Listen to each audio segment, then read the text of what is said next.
At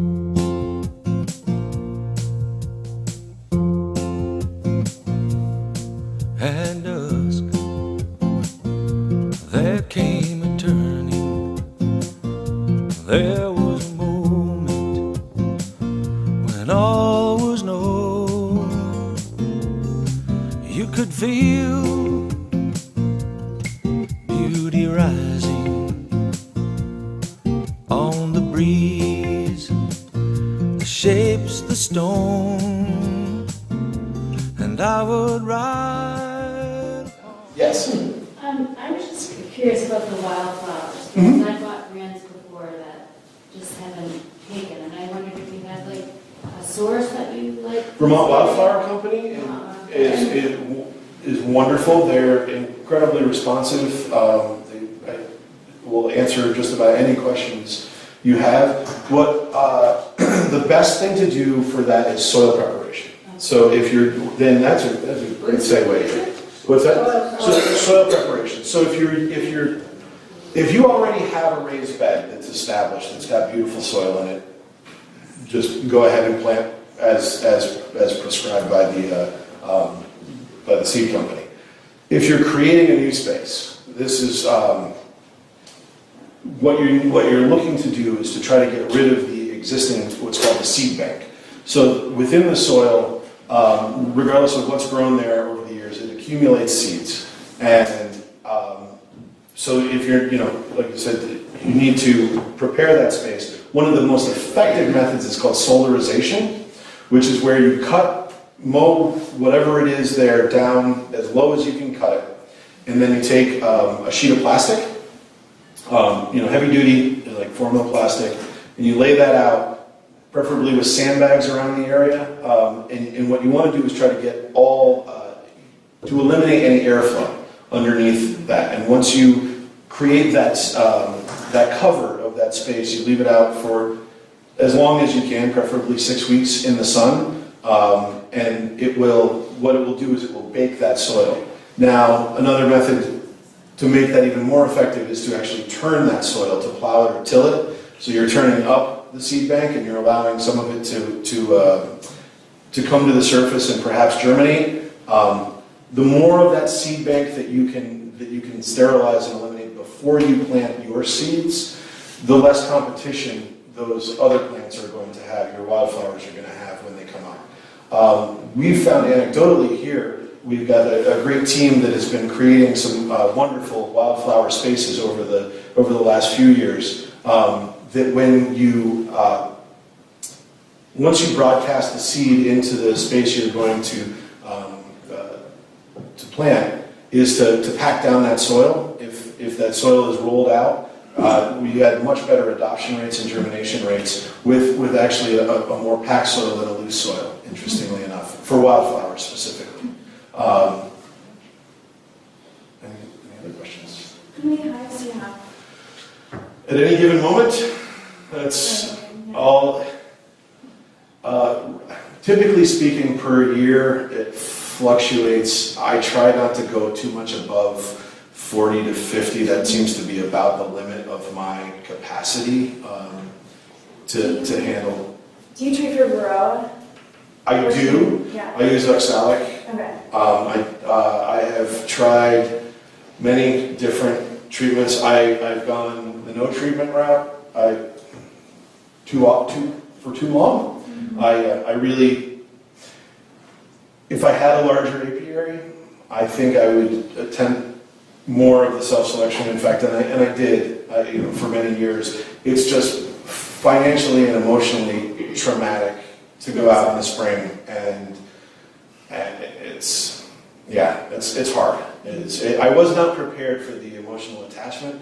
Having been scared of them my whole life, I wasn't really planning on loving them. And once I started loving them, then it becomes this place of, what do I do? Like, how do I do consider myself a speaker for the bees, and I listen, but I don't necessarily hear yet how it is we overcome the overall threats, because it's just so broad, and there's so many things that you can treat for at one moment, and then a completely different issue comes up. And it is a very, very steep learning curve. And you think you're doing it all right, and you get all, and then you go out and they're gone. So it's a challenge every year to say, okay, this is going to be the year it's going to be great. But it is getting better. I will say it's getting better. And it's because of people like you who come out to events like this, who go into their gardens and plant for bees, who have that just awareness and talk about it. Talk about it with your friends. Talk about it at the diner, at the post office, at the grocery store. It's the more people become aware that, we don't have to use the herbicides. There are other methods. They might not be quite as quick as buying a bottle of Roundup.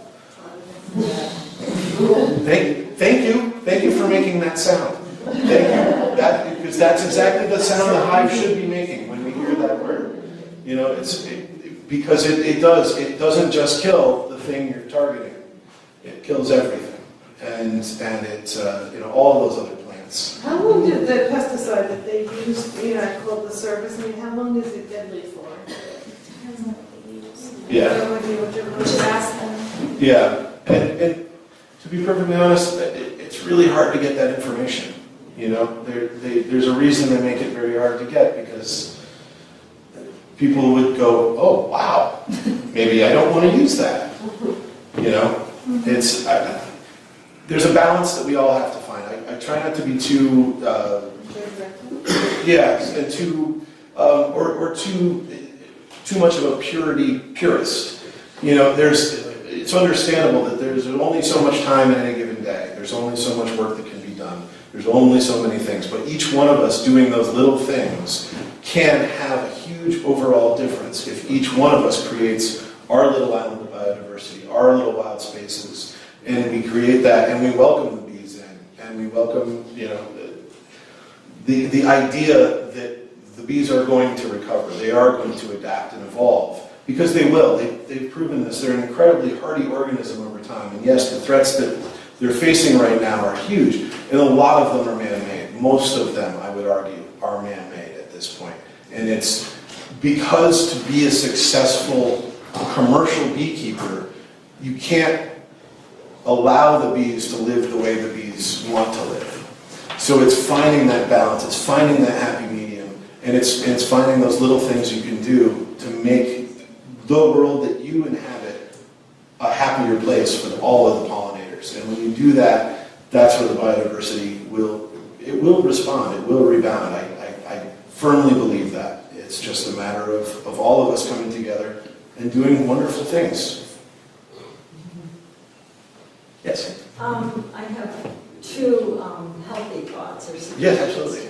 Well, one thing that I've learned over the years is that, and maybe you notice that citrus, being like air therapy or citrus therapy, they sting back invertebrates. So bees and wasps and whatever.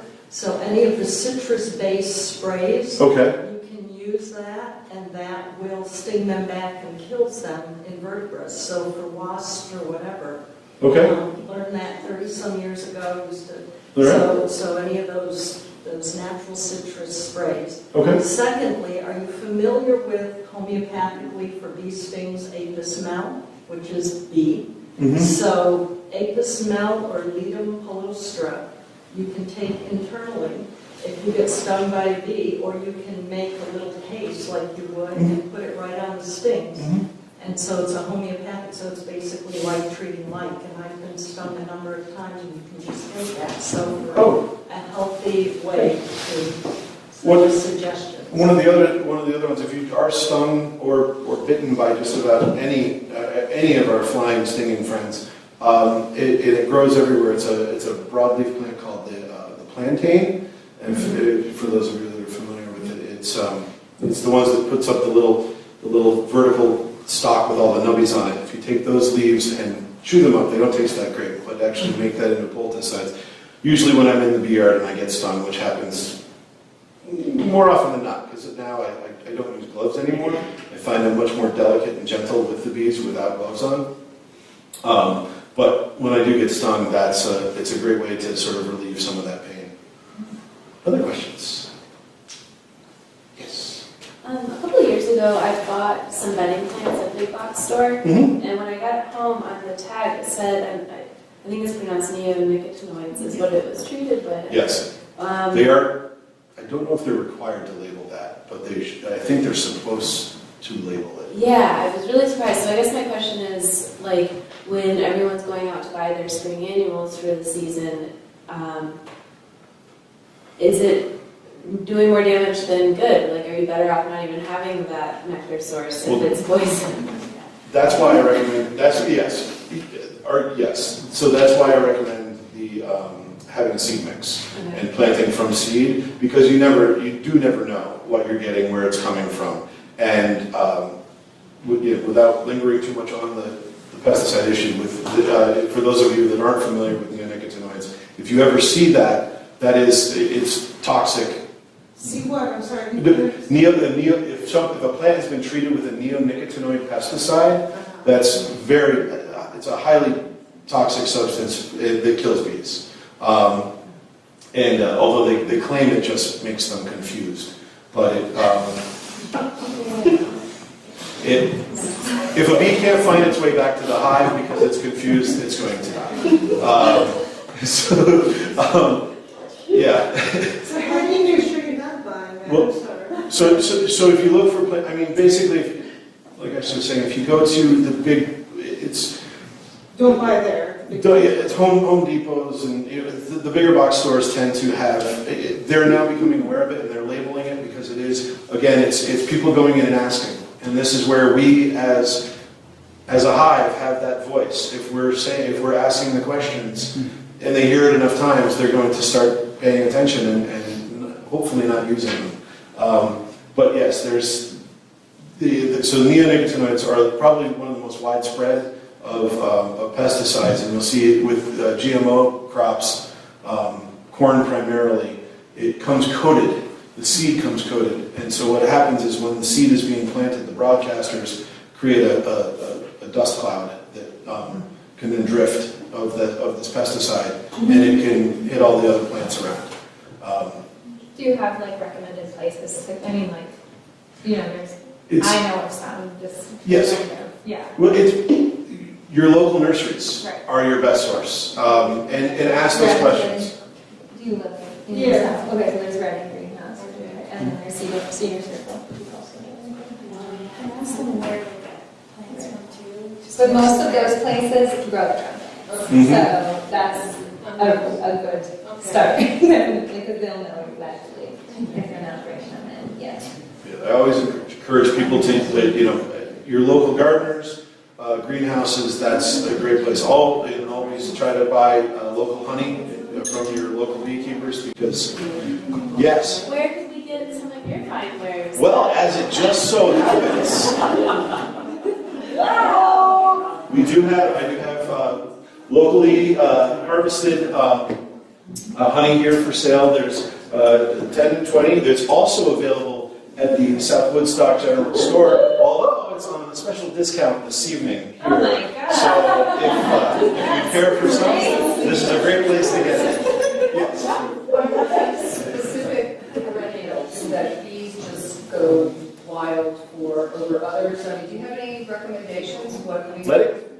My favorites are garlic, onions, and leeks. If you let them flower, it's one of my favorite things on earth. I've taken great pictures over the years because they have those beautiful globe flowers, and you'll have those. I mean, I've had dozens of bees, and they will hit them for days. So to leave a little section of garlic or to break up, break up cloves and plant them. I mean, I used to raise my own strain of garlic, so I would always leave a section specifically for the bees, and then I had a wild area where all the little bulbules that come on the stalk there, I'd leave some of the scapes to develop, and I would just scatter those out, and it was amazing. I mean, it smells a little. It's not the most aromatically pleasant flower, but so much fun to watch. And they just come everywhere. Glove thistle is another one of my favorites for the bees. Bee balm, of course, thyme, marjoram, echinacea, all the coneflowers. I mean, you can't go wrong, really. There's not much you can plant, although the plants, or the flowers like peonies, anything that's engineered to have it's like a flower inside a flower, where it sort of has that tight kind of fist of a flower, which is, it's raised for the color of it. But typically speaking, the bees can't penetrate that to get to the pollen or nectar, so just Honeybees. honeybees can't. Other bees can, right? Some can, but a lot of the annuals, a lot of the genetically engineered annuals aren't. Yeah, aren't good pollinators. Correct. Okay. Yeah. Yes. Is there anything to be done about the mites? Or is that just a environmental? I wish I had an answer. I really do. Over time, my hope is that the bees are self-selecting. They will evolve to meet this threat. It makes it hard because commercial beekeeping right now is so dependent on migratory beekeeping, where you have trucks loaded up, flatbed trucks, moving from crop to crop. So all of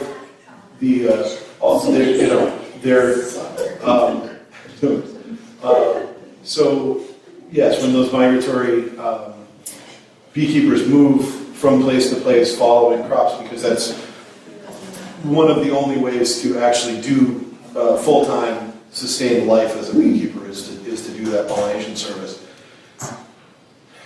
We're transporting all of the illnesses and mites and predatory problems from location to location and crossing because there's no way to follow the bees to say, oh, where'd you guys go today? Hey, stay away from that site. Those bees have mites. There's no way to keep a hive mite free that I have found. And like I said, it's been rough to see what is a thriving hive, and there are thresholds for treatment and so forth where you say, okay, I'm not going to treat because it is a disruption of the hive, and I have to pull honey off if I'm going to do it. You don't want to. Hopefully the answer will come.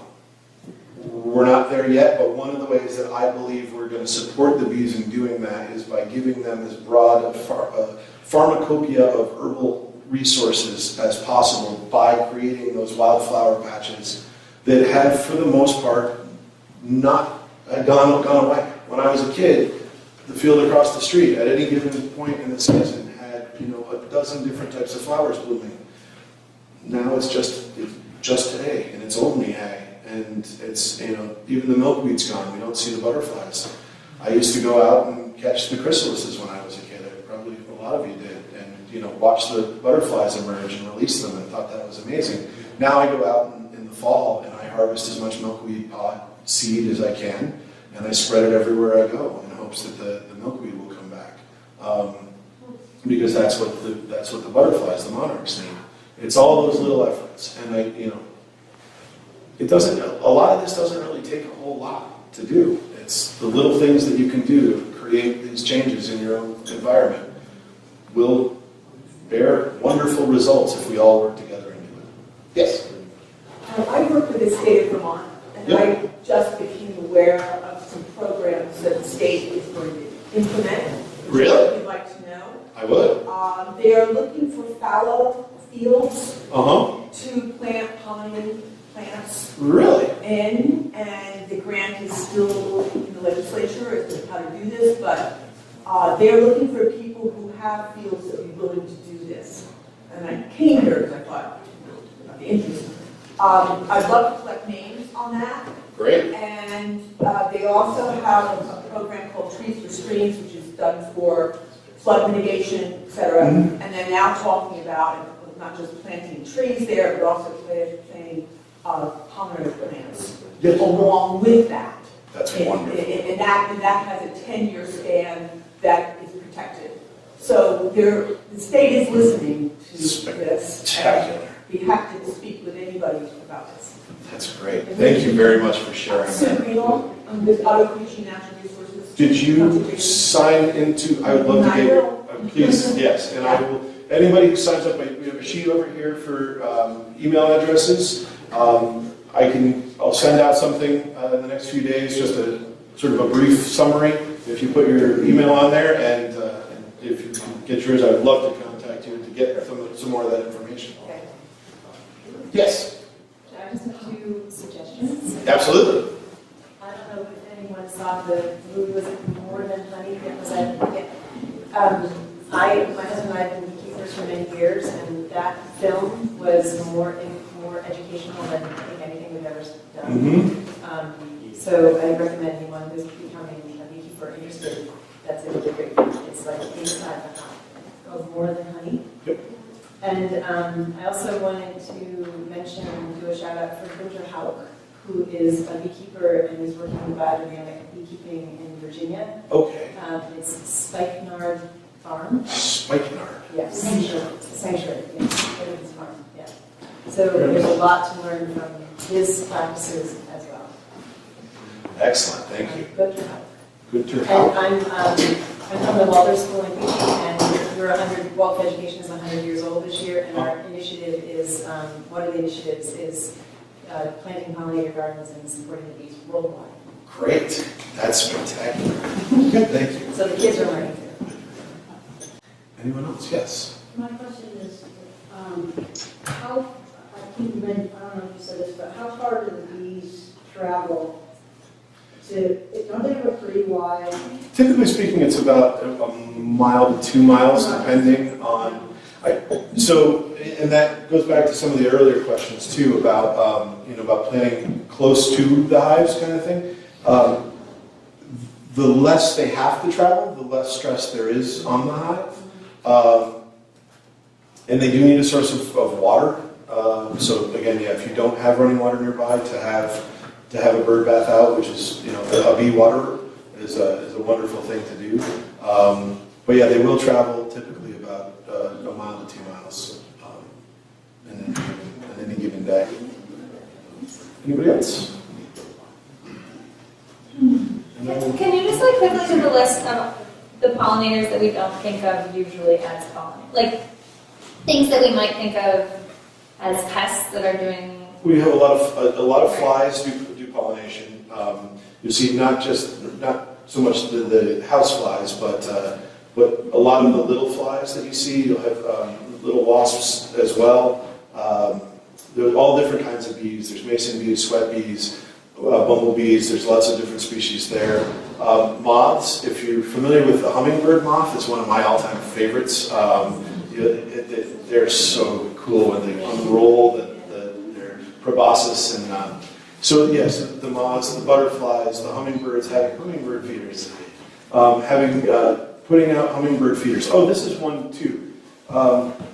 If you're putting out hummingbird feeders, to not use the red liquid. I don't think many people do anymore, but I still see it being sold at some of the box stores. But the hummingbirds don't care. They really don't. They just want the sugar water. So you can make it yourself. It's super easy. It's 2 parts sugar to 1 part water, and they're going to just have their deliciousness. They don't need red dye. It is kind of nice if the hummingbird feeders feature some color to draw their attention to it, but pretty much once they get patterned on it, they're going to keep coming back. There are some species of bats that do pollinate as well, and for those of us who are aware of pollinator support, I also am a huge fan. I've always been a huge fan of bats, and bats are facing I would argue even a more severe threat to their existence than honeybees right now because of the white nose disease that has decimated bat populations. So if you have water sources and can have bat boxes out there to give them safe places to nest, that's a wonderful thing. Most bats are monogamous pairs, and then they only usually raise only 1 cub a year. So if you create spaces for them, that's wonderful. They may look like mice, but they do not reproduce like mice. So their rebound time to get their populations back up is quite high. And they're also nighttime feeders, so they're not a threat to most of the pollinating species. What they tend to feed on primarily is the things that feed on us. And a bat can eat like a remarkable number of mosquitoes in a night, something like 500 a night. So to have them around your place is wonderful. Now this is, if you're looking for an integrated strategy, what I would recommend is to put a bat box right above on a pole or a tree, right above where you are planting your wildflowers, because bat guano is an incredible fertilizer. So they're going to produce it, a lot of it, and it's going to fall out of that bat box and it's going to fertilize your beds. And it's a wonderful resource to have. To allow that integrated strategy to take place, and you're going to maybe have a few less mosquitoes at night. So that's a wonderful thing as well. I think you've started a revolution. I certainly hope it sticks.